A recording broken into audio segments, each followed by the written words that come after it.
प्यारे बच्चों, आपका फिर स्वागत है वे क्लासेस फिरोजाबाद। हम चैप्टर पढ़ रहे थे एटॉमिक स्ट्रक्चर। आज उसमें हम पढ़ेंगे हुन्स मल्टीप्लिसिटी प्रिंसिपल।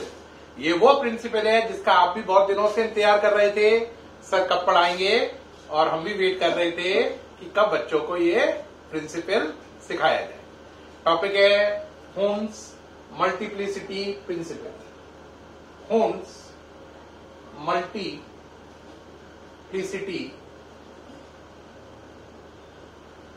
प्रिंसिपल क्या कहता है ये प्रिंसिपल? ये कहता है कि अगर आप पर डीजनरेट ऑर्बिटल हो, डीजनरेट का मतलब होता है जिनकी एनर्जी सेम हो, है ना। जैसे पी में, पी सबशेल में कितनी ऑर्बिटल होती है? 3। तो पी सबशेल में 3 डीजनरेट ऑर्बिटल हैं, डी सबशेल में 5 डीजनरेट ऑर्बिटल हैं, एफ सबशेल में 7 डीजनरेट ऑर्बिटल है। डीजनरेट का मतलब होता है जिनकी एनर्जी इक्वल है, समान है।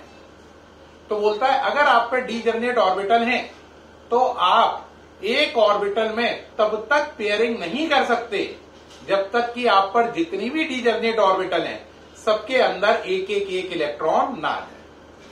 कहोगे क्लियर नहीं हुआ? जैसे पी में कितनी ऑर्बिटल होती हैं? 3। तो आपने पेयरिंग तब तक नहीं कर पानी है जब तक कि तीनों ऑर्बिटल में एक इलेक्ट्रॉन ना हो जाए। बात समझो।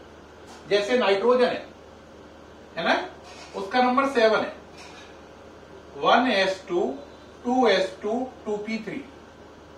पी में 3 लिखा है तो एक बच्चा 3 के लिए ऐसे लिख के लाता है। वो जानता है एक ऑर्बिटल में कितने इलेक्ट्रॉन आते हैं? 2। तो कहता 3 है तो 1 2 3। कहता है ये भर के लिए आया। तो मैं कहूंगा बेटा तुमने ये बिल्कुल गलत भरा है, तुमने हुंड प्रिंसिपल का उल्लंघन कर दिया है। तो मुझसे कहेगा सर हुंड प्रिंसिपल का उल्लंघन किया है तो सही क्या था? मैं कह रहा था सही क्या है, आप पे कितने इलेक्ट्रॉन है? 3। तो पहला इसे दो। अब आप इसमें पेयर नहीं करोगे क्योंकि अभी ये खाली पड़े हैं, दूसरा इसमें आएगा। अब भी पेयर नहीं करोगे क्योंकि अभी ये खाली पड़ा है, तीसरा इसमें आएगा। तो 3 इलेक्ट्रॉन थे तो एक सब में आया। पेयरिंग हमने नहीं करी। क्यों नहीं करी? क्योंकि पेयरिंग तब तक नहीं कर सकते हैं जब तक कि हर ऑर्बिटल में एक इलेक्ट्रॉन ना आ जाए। एग्जाम्पल को समझो जरा। जैसे डी का केस है ना, डी में कितनी ऑर्बिटल है? 5। तो अगर आप पे 1 इलेक्ट्रॉन है तो यहां 2 है तो यहां पेयर नहीं करोगे, आगे आएगा क्योंकि अभी खाली ऑर्बिटल है। 3 है तो यहां पेयर नहीं करोगे, अभी आगे जाओगे।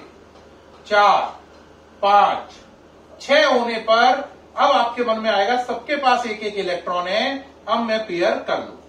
तो 6 का पेयर किसके साथ बनेगा? 1 के साथ, 7 का 2 के साथ, 8 का 3 के साथ, 9 का 4 के साथ और 10 का 5 के साथ। यानी कि अगर डी में 5 ऑर्बिटल हैं तो पहले 1 2 3 4 5, फिर रिपीटिशन होगा, फिर डबल होगा। यानी पहले 5 ऑर्बिटल में एक इलेक्ट्रॉन आएगा, उसके बाद डबलिंग शुरू होगी, है ना। बात समझ में आ रही है नहीं? आप कहोगे ये बात तो सर हम कहीं करते भी हैं, बट ये बात तुम लंगर में भी करते हो। लंगर में कैसे? मान लो लंगर में आप पूड़ी और गड्ढे की सब्जी बांट रहे हैं, है ना, अन्नकूट की सब्जी बोलते हैं इसे। तो देखा होगा जैसे आपके आगे 5 लोग हैं, 5 गरीब आदमी खड़े हैं, तो हम ये नहीं करते पहले भिखारी को ही सारी चीजें दे दें। पहले सब भिखारियों को क्या करते हैं? बराबर प्रसाद दे देते हैं। उसके बाद भी अगर प्रसाद बच गया तो फिर पहले भिखारी से दोबारा से डबलिंग शुरू कर देते हैं, है ना। जैसे हम पे 5 भिखारी हैं तो हम पे पूड़ी थी मान लो पहले, तो हमने सबको 2 पूड़ी दे दी। 5 भिखारियों को 2 मिल गई। अब फिर पूड़ी बची तो फिर रिपीट करेंगे, फर्स्ट भिखारी से दोबारा रिपीट कर देंगे, है ना। ऐसे ही करते हैं ना।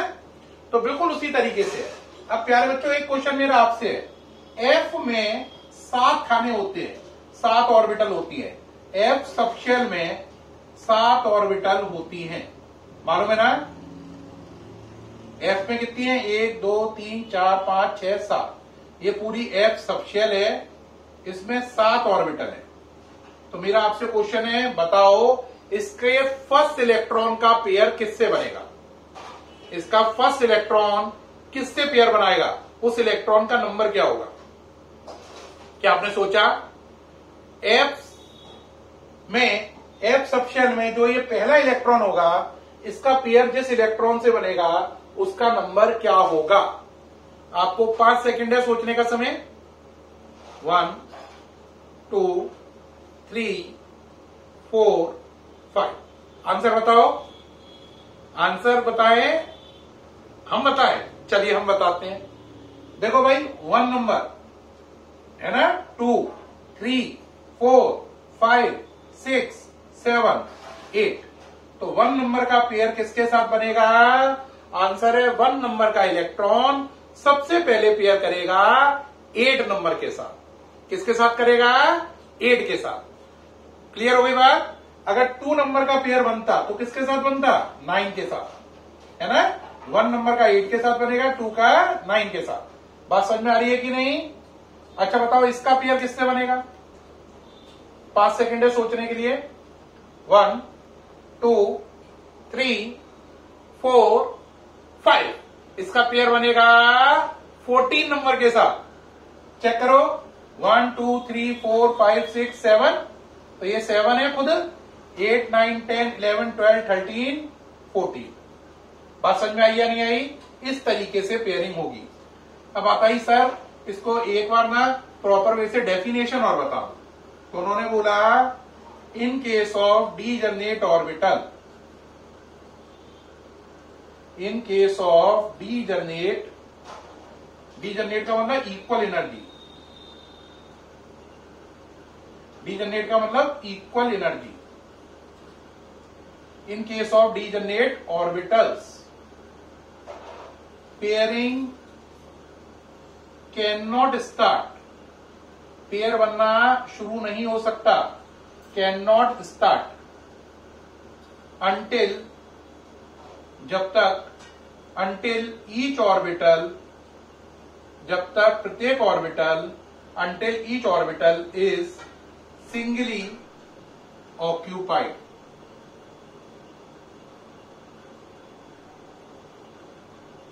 क्या बोला उन्होंने, डीजनरेट ऑर्बिटल के केस में जोड़ा बनाना, पेयरिंग करना तब तक शुरू नहीं कर सकते जब तक हर ऑर्बिटल के पास एक एक इलेक्ट्रॉन ना हो जाए।